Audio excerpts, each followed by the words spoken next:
Hey, isn't that poor Rick? Having someone as broke as you around lowers this place's class. Get out of here now. After my wife told me about some unexpected income, we went to a high-end sushi restaurant as a family, only to run into a former classmate who started mocking me for being poor. This guy has been harassing me since our school days, and it's really ruining the special outing my wife arranged for our family at this fancy sushi place. I can't stand him belittling not only me but also my family, especially when he has no idea about the hardships we've gone through. I tried to control myself, not wanting to cause a scene in front of the restaurant and my family, and thought we should just eat our sushi and leave as soon as possible. But I never imagined my wife's remark would lead to what happened next. I'm Rick, currently 26 years old. I work at a food manufacturing plant.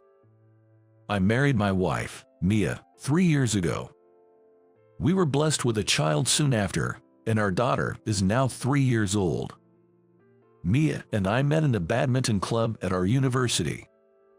Although it was badminton, since it was a club activity, it wasn't serious training but rather a casual gathering aimed at working up a light sweat and then enjoying some beer. Having been seriously involved in tennis during middle and high school, I initially thought the badminton club would be similar. So, I was quite taken aback to find it was more about socializing. Hey Rick, what made you decide to try badminton? At one of the club's parties, where I quietly took a seat in the corner, Mia came over and asked me. I played tennis in middle and high school, thought badminton could be fun too. No wonder you're so good at it. Not really, but what about you? I love plants, and I thought badminton was about going to the garden. I asked her over a beer, puzzled. What do you mean? I thought, because it's badminton, maybe badmint is on the ground. I couldn't help but burst into laughter, spilling my beer, and couldn't stop laughing for a while. Was it that funny? You're joking, right? No, really, I'm serious.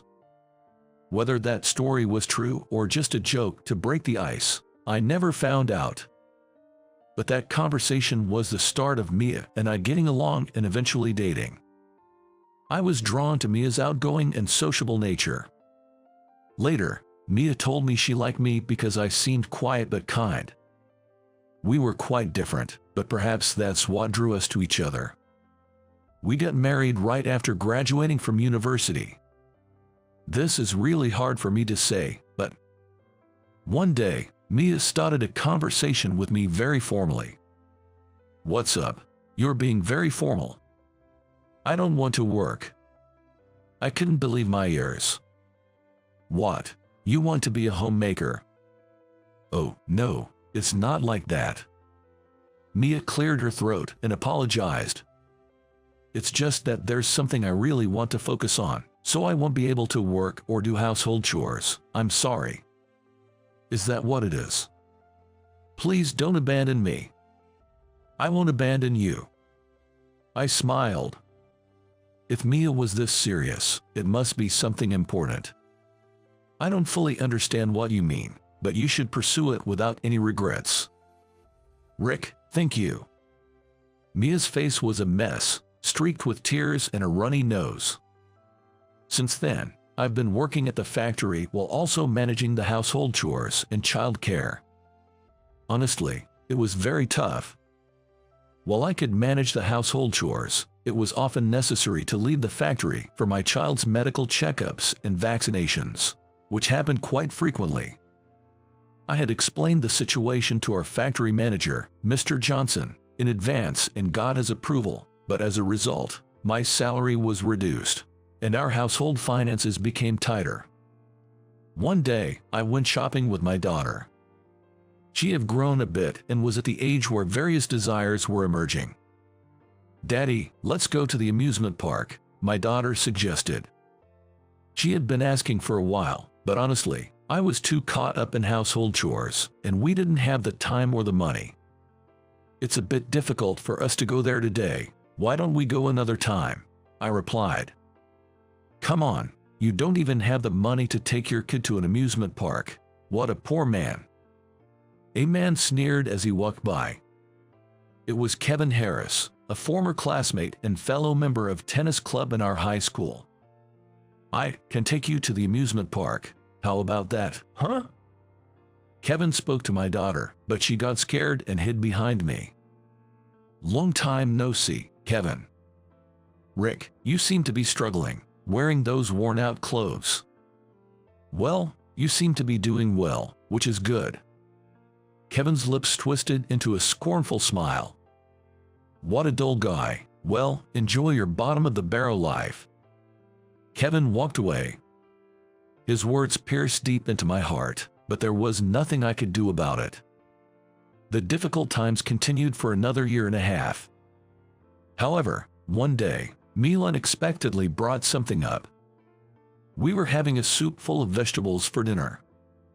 Our daughter said, "I want to eat meat or fish." "All right, then tomorrow, Daddy will make you some delicious meatballs." Occasionally, I could afford to buy ground meat. I could manage that much at least. "Wait a minute, I have something to discuss with both of you about tomorrow." Mia put down her spoon and spoke formally, so we all followed suit. "Rick, please take the day off from work tomorrow." "Yes." "No, wait, what do you mean?" "Tomorrow, we're going to the amusement park." Our daughter cheered loudly, asking Mia, "Can we get on the rotating ones? Merry-go-round, Ferris wheel, we'll ride both." Our daughter shrieked with joy. "But that's not all." "What? There's more to that." Mia smirked. "Tomorrow night, we're going out for sushi." Our daughter got even more excited, asking, "The rotating kind?" "Unfortunately, it won't be rotating." Our daughter seemed disappointed. "Oh, it's not rotating." "Oh no, if not rotating, that means we will be served expensive and delicious sushi." I explained to our daughter, though honestly, I was confused by the sudden turn of events. "What's going on all of a sudden? I hate to break it to you, but we can't afford that." "Actually, we've had some unexpected income." "Did you win the lottery or something?" Mia just smirked. "I'll announce the details tomorrow while we're having sushi." While Mia and our daughter seemed thrilled, I, who managed our household budget, couldn't help but feel anxious. As promised, I took the next day off work. I felt a bit guilty for lying to my workplace about having a cold due to the sudden leave, but seeing my daughter's excitement for the amusement park, I decided it was okay. True to her word, we rode the merry-go-round and the Ferris wheel, and my daughter was delighted. That night, we really went to the upscale sushi restaurant. I'm not very familiar with sushi restaurants, but looking at the menu, I was almost floored by the prices.